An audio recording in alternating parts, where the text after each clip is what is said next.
Hey students, welcome to all. So in the previous video, I explained to you all how Makan told a lie and how Photic was scolded by his mother. And at the very moment the stranger arrived to their house. Last video में मैंने आप लोगों को explain कर दिया था कि किस तरीके से माखन ने झूठ बोला और किस तरीके से जो फोटिक है उसको अपनी माँ की डांट और फटकार मिली, जिस तरीके से इस वक्त माँ जो है वो क्या कर रही है, फोटिक को डांट रही है।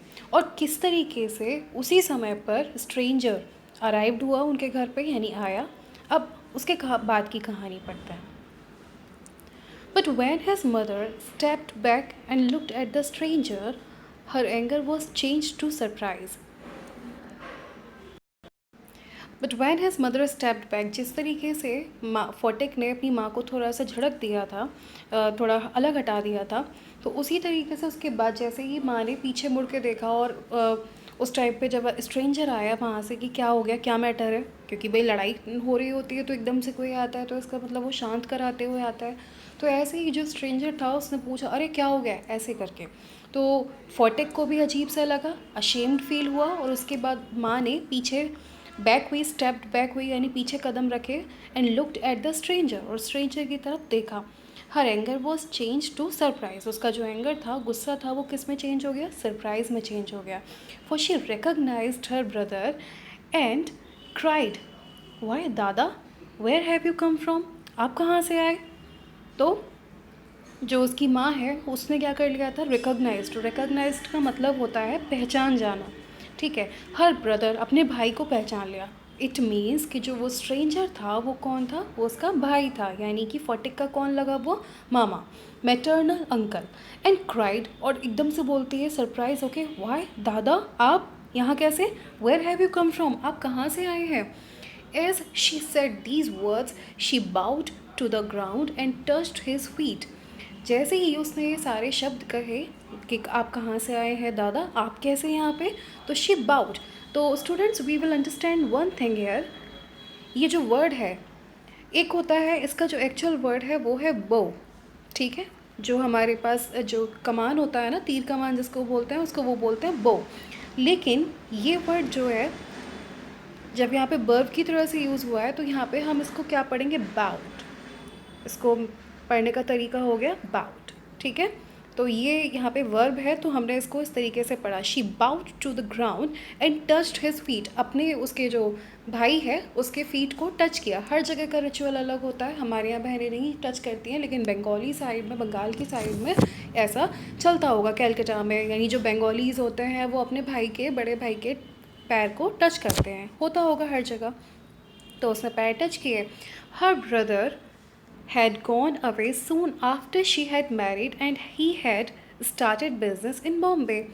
अब वो बताते हैं, या जो रविंद्रनाथ टैगोर हैं वो स्टोरी को आगे बढ़ाते हुए कहते हैं कि उसका जो भाई था had gone soon, had gone away, यानी कि जल्दी चला गया था, soon after she married, जैसे ही जो कलकत्ता में जब उसकी शादी होके वो इस गांव में आई थी, तो वहाँ से जो ये भाई था इसका, इस लेडी का, जो इनके भाई थे, वो क्या हुआ, वो भी वहाँ से क्या चले गए थे बिज़नेस के लिए, कहाँ पर, बॉम्बे में। His sister had lost her husband while he was in Bombay, और इनकी जो सिस्टर हैं, जो इन्होंने भी ये पैर टच किए हैं, इन्होंने अपने हस्बैंड को क्या कर दिया था, खो दिया था, यानी उनकी मृत्यु हो गई थी हस्बैंड की, जब ही वॉज इन बॉम्बे, जब ये जो बॉम्बे में थे इनके भाई। तो आपको पूरी की पूरी एक कथानक और कहानी सुनाई, समझ में आ गई होगी, आपने इमेजिन कर ली होगी, एक गांव में एक लेडी अपने दो बच्चों के साथ रहती है, जिसमें से एक बड़ा है फोटिक और जो छोटा है उसका नाम है माखन। इतने में उस गांव में स्ट्रेंजर आ जाता है, जो कौन है, उसका भाई निकलता है, यानी फोटिक का मामा जी। आगे बढ़ते हैं, Vishambar. Now you need to remember one thing, the name of the maternal uncle, यानी मामा जी का जो नाम था वो क्या था, Vishambar, had now come back to Calcutta, और अब वो जो है वो बॉम्बे से कहाँ आ गए थे, कैलकटा में आ गए। और and had at once made inquiries about his sister, और उन्होंने क्या किया, कैलकटा में आके अपनी सिस्टर के बारे में इंक्वायरी ली कि वो कहाँ रहती है। ही हैड देन हेजेंट टू सी, हेजेंट का मीनिंग होता है क्लास, जल्दी करना, जल्दबाजी करना, हेजेंट गेट हेजेंटली। तो हेजेंटली का मतलब होता है हेजेंट करना, मतलब जल्दी करना, और उन्होंने जल्दी किया टू सी हर, अपनी बहन को देखने के लिए, as soon as he found out where she was. जैसे ही उनको पता लगा कि वो एक गांव में रहती है उनकी बहन, तो उन्होंने क्या किया, फटाफट से ये चीज़ पता लगा ली और वो उनसे मिलने के लिए आ गए। आगे बढ़ते हैं students. The next few days were full of rejoicing. Rejoicing का मतलब होता है जो खुश और खुशनुमा पल, बहुत मज़ेदार ज़िंदगी, जो एक्साइटमेंट होती है। मान लीजिए आपके घर में कोई रिलेटिव्स आ जाए तो आपको खुशी होती है, ऐसे ही द नेक्स्ट फ्यू डेज़, यानी क्योंकि वहाँ पे वो विशंबर जो है वो वहाँ पे रहने लगे थे, तो वो जो अगले जो कुछ भी दिन थे, जो आने वाले कुछ टाइम था, एक हफ्ते का समय, वो बहुत ही अच्छे से गुजरा। The brother asked after the education of the two boys. जो ब्रदर था बिशंबर, उन्होंने अपनी बहन से उन दोनों बच्चों की एजुकेशन के बारे में पूछा। He was told by his sister that Phatik was a perpetual nuisance. फिर उसको पता चलता है अपनी बहन से कि he was told by his sister, उसको बताया गया उसकी सिस्टर के द्वारा, that Phatik was a perpetual nuisance. Perpetual का मतलब होता है हमेशा से। परपेचुअल मतलब, परपेचुअल का अगर हिंदी मीनिंग बताया जाए तो वो निरंतर। यहाँ पे उस वर्ड का यूज़ होने का मतलब है कि न्यूसेंस का मतलब बहुत ही ज़्यादा शरारती और हमेशा से ही रहा है। परपेचुअल मीन्स हमेशा से शरारती रहा है फोर्टेक। ही वॉज लेज़ी, कैसा है, आलसी है। डिसओबीडियंट, डिसओबीडियंट का मतलब होता है जब आप एप्लीकेशन लिखते हैं तो योर्स ओबीडियंटली लिखते हैं, आज्ञाकारी, और ओबीडियंट का ऑपोजिट वर्ड है डिसओबीडियंट, यानी कि वो कैसा है, आज्ञा को नहीं मानता है, किसी का कहा नहीं मानता है। तो ही वॉज लेज़ी, डिसओबीडियंट। आपको ये वर्ड्स याद रखने पड़ेंगे ताकि आप इसका क्वेश्चन का आंसर लिख सकें। एंड वाइल्ड, और कैसा था, वो जंगली था। But Makhan was as good as gold, लेकिन जो माखन था वो बिल्कुल किसकी तरह था, सोने की तरह था। कितना बड़ा झूठ है यहाँ पर कि माखन जो है वो क्या था, सोने की तरह था, खरा सोना था। एज क्वाइट एज लैम्ब, और भेड़ के बच्चे की तरह जो बहुत ही शांत होता है उसकी तरह वो कैसा था, क्वाइट यानी शांत था। कितना सरकास्टिक है, सरकास्टिक मतलब कितना व्यंग है उस बच्चे के ऊपर कि वो जितना शरारती है उसको कैसे डिफाइन किया गया है। And very fond of reading, और क्या चीज़, पढ़ने का बहुत क्या है, शौकीन है बहुत। ये सब बातें किसने बताई, उसकी माँ ने, क्योंकि वो ये सब रियलिटी नहीं जानती थी कि कौन असली में है, क्योंकि माँ के सामने जो छोटे बच्चे जो शरारत करते हैं तो उनके डर की वजह से वो शरारत उनके सामने नहीं करते हैं। आगे बढ़ते हैं। Bishambar kindly offered to take Phatik off his sister's hands and educate him with his own children in Calcutta. अब बिशंबर ने, यानी उनके भाई ने, उस सिस्टर को ऑफ़र दिया। बिशंबर काइंडली ऑफर्ड, उन्होंने प्यार से कहा, to take Phatik off his sister's hands, कि मैं तुम्हारे बच्चे को तुम्हारे हाथ से कहीं दूर लेके जाना चाहता हूँ, मतलब तुम्हारे हाथों से छुड़ा के उसको कहीं ले जाता हूँ, यानी कि मैं अपने बच्चों के साथ, एंड एजुकेट हिम, और उसको अपने खुद के बच्चों के साथ कलकत्ता में क्या करना चाहता हूँ, पढ़ाना चाहता हूँ। द विडोड, विडोड मतलब पता है भाई, जिसका पति मर चुका है उसको क्या कहेंगे, जो विधवा होती है, विधवा की अंग्रेज़ी क्या होती है, विडो। और यहाँ पे विडोड उसका एडजेक्टिव बनाकर यूज़ किया गया है क्योंकि वो कौन है, विधवा है। तो the widowed mother readily agreed, अचानक से, रेडीली मतलब जल्दी से क्या हो गई, एग्रीड हो गई। When his uncle asked Phatik if he would like to go to Calcutta with him, जब when his uncle asked Phatik, जब उनके अंकल ने पूछा फोर्टेक के जिस तरीके से पूछ रहे हैं यहाँ पे, जब फोर्टेक के भाई ने उनसे पूछा कि क्या तुम मेरे साथ कैलकटा चलोगे पढ़ने के लिए, तो जो फोर्टेक था ये, वो बहुत इजीली क्या हो जाता है, एग्री हो जाता है, क्योंकि उसके लिए, हर बच्चे के लिए कहीं दूसरी जगह जाना बहुत एक्साइटमेंट भरा होता है, ऐसे ही वो जाने के लिए तैयार हो गया पूरी तरह से। तो Phatik if he would like to go to Calcutta, कि कहीं वो उनके साथ कैलकटा जाने के लिए तैयार है।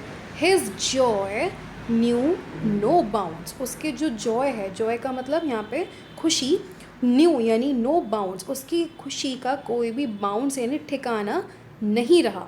एंड ही सेड, और वो कहता है, ओ yes uncle, in a way that made a quite clear that he meant it, और इस तरीके से उसने बड़े एक्साइटेड हो गई, ओ यस अंकल, हाँ मैं बिल्कुल चलूँगा, एकदम से एक्साइटेड हो जाता है ना बच्चा, इस तरीके से वो बिल्कुल तैयार हो जाता है चलने के लिए। In a way that he made it quite clear that he meant it, कि उसने ये चीज़ क्लियर कर दी कि वो उनके साथ क्या करना चाहता है, जाना चाहता है।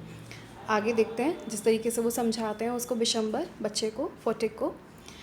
It was an immense relief to the mother to get rid of Fotek. She had a prejudice against the boy and no love was lost between the two brothers. It was an immense relief. Immense का मतलब होता है बहुत ही ज़्यादा, बेहद. It was an immense. Immense का मतलब होता है बेहद. बेहद का मतलब यहाँ पे किससे, एक ऐसी माँ के लिए जिसका पति साथ में नहीं है और उसके पास 2 बच्चे हैं और उनमें से एक बच्चा कुछ इतना नोटी है, तो उसके लिए इमेंस यानी बेहद रिलीफ वाली बात है. To the mother to get rid of Phatik. Phatik जैसे बच्चे से छुटकारा पाना. She had a prejudice against the boy. उसके अंदर प्रेजुडिस. प्रेजुडिस का मतलब होता है किसी के लिए कुछ बातें धारणा बना लेना अपनी. जैसे आपने लाइफ में किसी व्यक्ति के लिए कोई धारणा बना ले कि ये तो व्यक्ति हमेशा ही ऐसा ही है, तो उसको बोलते प्रेजुडिस. तो उसकी माँ ने प्रेजुडिस थी उस बॉय के बारे में, फटिक के बारे में. And no love was lost between the two brothers. और वो ये सोचती हैं कि अगर मेरा लड़का फटिक थोड़े दिन के लिए दूर चला जाएगा तो इन दोनों के बीच में जो प्यार है वो खोएगा नहीं. अभी साथ रहते हैं तो एक दूसरे को कहीं मार पीट ना दे. She was in daily fear. वो हमेशा फेयर में, डर में रहती थी. That he would either drown Makhan, कि वो माखन को किसी दिन इन द रिवर, यानी कि किसी दिन माखन को कहीं वो क्या ना कर दे, ड्राउन ना कर दे. ड्राउन का मतलब डुबो ना दे नदी में. और break his head in a fight. और कहीं ऐसा ना कर दे कि वो उसका जो सिर है वो फाइट में क्या कर दे, उसको तोड़ ना दे. और run him into some danger और अदर. और कहीं ऐसा ना हो कि वो उसको किसी खतरे में डाल दे. At the same time she was somewhat distress to see Phatik's extreme eagerness to get away. और उसी पल और उसी समय, मतलब एक बार में 2 फीलिंग्स आना. एक जगह तो उसकी माँ को फीलिंग आती है कि ऐसा नहीं है, अगर चला जाएगा तो कम से कम छुटकारा ही मिलेगा और दोनों बच्चों के साथ क्या होगा, बीच में प्यार भी बना रहेगा, दूर रहेंगे. और एट द सेम टाइम यानी उसी समय उसको she was somewhat distress. Distress का मतलब थोड़ी मायूस हो जाती है. टू सी यानी ये देखकर Phatik's extreme eagerness to get away, कि फॉटिक इतना ईगर है जाने के लिए, इतना उत्सुक है, यानी उससे दूर होने के लिए इतना उत्सुक है. भाई होता है बच्चा हमेशा कहीं उसको कोई नई चीज़ मिलती है. तो आगे बढ़ते हैं. Phatik as soon as all was settle kept asking his uncle every minute when they were to start. Phatik यानी कि अब भाई लड़के को थोड़ा एक्साइटेड हो रहा है कि भाई मुझे कहीं नई जगह जाने को मिलेगा, कुछ और मिलेगा. As soon as all was settle यानी जब बिल्कुल सब कुछ रेडी हो गया कि फॉटिक वहाँ पे कैलकटा जाएगा. Kept asking his uncle. Kept करना मतलब लगातार, आस्किंग यानी कि पूछते रहना. अंकल को हम जानते हैं भाई, मामा को, फूफा को, ताऊजी को अंकल ही कहते हैं. तो अपने अंकल से यानी मामा जी से एवरी मिनट पूछता रहता था when they were to start, की यानी वो कब कैलकटा के लिए चलेंगे. He was on pins and needles all day long with excitement and lay awake most of the night. अब he was on pins and needles. तो स्टूडेंट्स यहाँ पर ध्यान रखिए, पिन्स एंड नीडल्स का मतलब क्या है. पिन्स एंड नीडल्स का मतलब एक प्रोवर्ब है, एक मुहावरा है. आपने कभी देखा होगा कि आप किसी पथरीली जगह पर चलते हैं तो आप अपनी ज़मीन पर पैर नहीं रख पाते और पैरों को लगातार उठा के एक ऐसी जगह रखना चाहते हैं जहाँ पर वो समतल भूमि हो. या फिर आपका अगर हाथ किसी पिन पर पड़ जाता है तो आप उसको तुरंत उठा देते हैं. तो इसका मतलब कि ऐसा व्यक्ति जो हमेशा एक्साइटेड रहता है यानी उत्तेजित रहता है, तो उसको हम कहते हैं पिन्स और नीडल्स. जैसे ही वॉज ऑन पिन्स और पिन्स एंड नीडल्स यानी कि वो पिन्स एंड नीडल्स पे था, हमेशा उछलता ही रह रहा था कि उसको सारे दिन विद एक्साइटमेंट, एक एक्साइटमेंट होती है ना कि उसको जाना है जाना है. एंड ले अवोक मोस्ट ऑफ द नाइट. और सारी रात, मोस्ट ऑफ द नाइट यानी कि जितनी भी रातें जो आगे आने वाली थी वो क्या थी, उनके साथ क्या रहता था, जगह ही रहता था. ही बिक्वीड, इसको पढ़ेंगे हम क्लास, बिक्वीड. ही बिक्वीड टू माखन, मतलब एक तरीके से माखन को वो क्या, बिक्वीड का बेसिकली मीनिंग होता है स्टूडेंट्स वसीयत करना. लेकिन यहाँ पर इसका मतलब है कि वो माखन को बिक्वीड करना चाहता था, यानी अपनी जो जितनी भी चीज़ें थी, परपेचुइटी यानी कि हमेशा के लिए. हिज फिशिंग रॉड, अपनी वो फिशिंग रॉड दे के आता है, मछली पकड़ने की rod. His big kite and his marbles, उसको अपने कंचे देता है, काइट देता है, क्योंकि भाई बड़े प्यार से देता है कि ले भाई अब ये सब सामान तेरे हैं, मुझे उसकी ज़रूरत नहीं है. इंडीड, वास्तव में at this time of departure his generosity towards Makhan was unbounded. और वास्तव में, इंडीड मतलब वास्तव में, एट दिस टाइम यानी इस समय पर, डिपार्चर के यानी जाने के इस समय पर, हिज जेनरोसिटी यानी कि जो फॉटिक की जेनरोसिटी है, उदारता है. जेनरोसिटी का मतलब होता है उदारता, कि जो उसकी उदारता है टूवर्ड्स माखन, माखन के प्रति, वॉज अनबाउंडेड. अनबाउंडेड मतलब बिल्कुल उसका कोई सीमा ही नहीं थी. आगे बढ़ते हैं। When they reached Calcutta, जब वो कैलकटा पहुंचते हैं, Fortic made the acquaintance of his aunt for the first time. When they reached Calcutta, जब Fortic और जो विशंबर है, जो मामा जी हैं, कैलकटा पहुंचते हैं, Fortic made the acquaintance of his aunt. Acquaintance का मतलब होता है स्टूडेंट्स जान पहचान करना, जान पहचान होना किसी से, ठीक है। तो Phatik made acquaintance of his aunt, यानी पहली बार अपनी आंट से, मामी से रूबरू होता है for the first time. She was by no means pleased with this unnecessary addition to her family. She was by no means, no means मतलब किसी भी प्रकार से, by no means is again a proverb, कि by no means यानी किसी भी प्रकार से वो प्लीज्ड यानी खुश नहीं थी with this unnecessary addition. Unnecessary addition मतलब अनावश्यक, एडिशन मतलब जोड़, टू हर फैमिली के एक और उसके परिवार में एक व्यक्ति ऐड हो रहा है, वो इस बात से खुश नहीं थी। आमतौर पर ऐसा होता है। She found her own 3 boys quite enough to marriage without taking anyone else.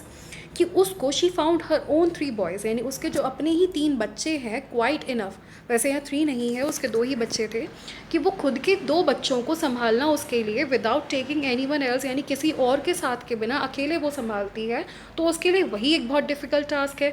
And to bring a village lad of 14 into their midst was terribly upsetting. और ऐसे में bring a village lad, lad का मतलब लड़का, कि अगर ऐसे में किसी एक गांव के लड़के को जो कि 14 साल का है और इनटू देयर मिडस्ट, और उनके बीच में लाके रख दिया जाए, तो ये तो बहुत टेरिबली अपसेटिंग, यानी कि बहुत ही ज़्यादा बेकार बात है। Bishambar should really have thought twice before committing such an inscription. Inscription का मतलब होता है स्टूडेंट्स, जैसे इतनी शीघ्रता करने में, अति शीघ्रता, तो अगर उसको इतनी अतिशीघ्रता करनी थी तो उसको एक बार क्या कर लेना चाहिए था, सोच लेना चाहिए था। Bishambar should really have thought twice, 2 बार सोच लेना चाहिए था before committing such an inscription. ऐसे अतिशीघ्र करने के लिए, ऐसी शीघ्रता करने से पहले उसको 2 बार सोच लेना चाहिए था। So thus the passages which I have to teach you, which I have to taught, ends here, यहाँ पे ख़त्म होते हैं, और इसके बाद अगले वीडियो में हम अगर अदर पैसेजेस के बारे में बात करेंगे। थैंक